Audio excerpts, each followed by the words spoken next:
यानंतर बातमीपत्रात शेती क्षेत्रातल्या बातम्या बघूया।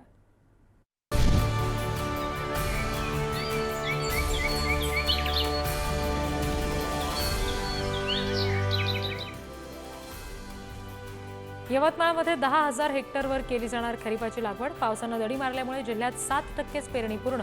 पेरणी उशिरा झाल्यामुळे उत्पन्न घटण्याची शक्यता। महाड खाडीपट्ट्यामध्ये शेतीच्या कामांना वेग। भात पिकासाठी पेरणी होऊन बांधावरील बेंडणी कामांना सुरुवात।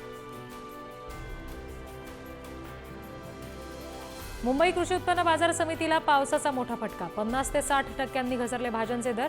शेतकऱ्यांसह व्यापाऱ्यांवर सुद्धा भाजीपाला फेकून देण्याची वेळ।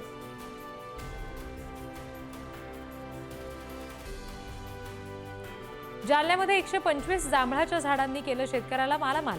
16 वर्षांपूर्वी लागवड केलेल्या 3 एकरातल्या 125 झाडांपासून शेतकऱ्याला 17 लाखांचा निव्वळ नफा। जालन्याच्या जाफराबाद तालुक्यातली घटना।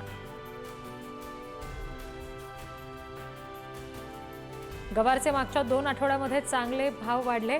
गवारची बाजारातली आवक वाढल्या। पावसामुळे कमी झाल्यामुळे दर वाढले। गवारीचे भाव बहुतांशी बाजारामध्ये सरासरी 6,000 ते 7,000च्या दरम्यान।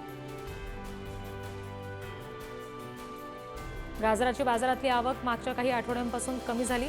पावसाने राज्यातील अनेक भागात पिकाचं नुकसान झाल्यानं आवक कमी। सध्या बाजारात गाजर प्रति क्विंटल 2,000 ते 2,500च्या दरम्यान। राज्यामध्ये पावसाने हजेरी लावल्यामुळे खरीप पिकांच्या पेरण्यांना वेग। आतापर्यंत 11,70,000 हेक्टरवर पेरण्या पूर्ण। पुणे जिल्ह्यामध्ये सर्वाधिक 20% पेरण्या। बाजारात शेवग्याची आवक कमी होत असल्यानं शेवग्याला चांगले दर। शेवग्याला बदलत्या वातावरणाचा फटका बसल्यानं उत्पादनावर परिणाम।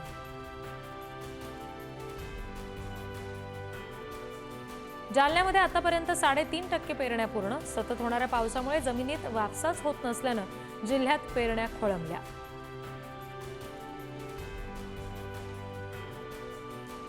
पावसामुळे दुधी भोपळा पिकाचं नुकसान झाल्यानं बाजारात दुधी भोपळ्याची आवक कमी। दुधी भोपळ्याला चांगली मागणी असल्यानं दर स्थिर। संगमनेरच्या पिंपळगाव देपा परिसरामध्ये पिकली टोमॅटोची शेती। पाण्याचं दुर्भिक्ष असलेल्या परिसरात पिकं जगवण्यासाठी शेतकऱ्याकडून अनेक प्रयत्न। पावसासह टँकरच्या पाण्याचा सुद्धा वापर। गडचिरोलीच्या जांभळाला चंद्रपूर, नागपूरसह छत्तीसगड, आंध्र प्रदेशमध्ये सुद्धा प्रचंड मागणी। दररोज जवळपास 1,000 कॅरेट जांभळांची परराज्यात विक्री।